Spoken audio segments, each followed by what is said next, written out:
pentsatu nahi izan dugu hiriek eta udalerriek ze erreminta dauzkaten ekonomia zirkularra praktikan jartzeko, ez? Eta aipatu ditugu baita zen tendentzia dauden.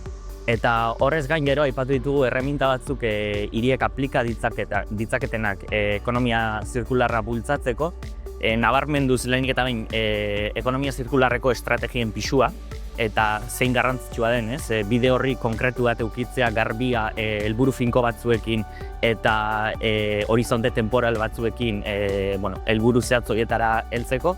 Eta beste alde batetik, ez? Neurketaren garrantzia, nola aurrera goazen heinean implementatzen gabiltzan ekintzek duten inpaktua neurtzen joatea. Hiritarren eta enpresen eta hiritar eta enpresa eta udalen arteko elkarlan hori benetan funtsezkoa ikusten dugu, eta Europako laguntza programetan aipatu dugu CCRia, aipatu dugu baita Circular Cities Declarationa, horietan laguntza hori benetan elementu funtsezkoa da.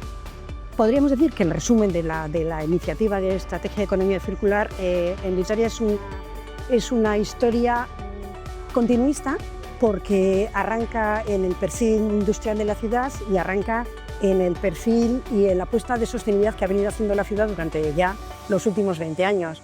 Entonces, avanzar hacia la economía circular ha sido como un paso natural de la ciudad, pero ese paso natural hay que construirlo. No es, es natural, pero hay que empujarlo, hay que construirlo, hay que ordenarlo, hay que medirlo. ¿Lo que hemos hecho en Vitoria es exportable? Yo creo que sí, porque el punto de arranque, una vez decidido que quieres avanzar hacia ese modelo, el punto de arranque es común en todos los territorios. Es una mirada hacia cómo consume tu territorio, cómo produce tu territorio y tú como órgano que gestiona ese entorno local, cómo haces que tu gestión facilite un consumo circular o una producción circular.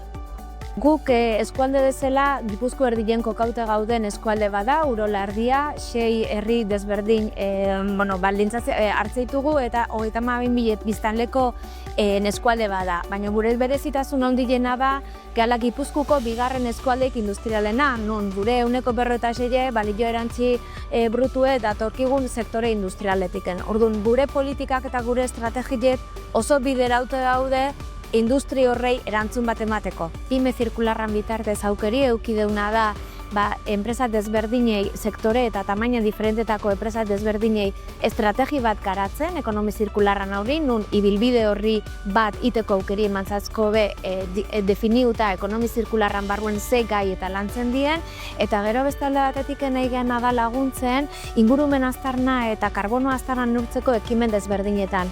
Neurtze ez dana ezin da hobetu, orduan neurtu egin behar dugu.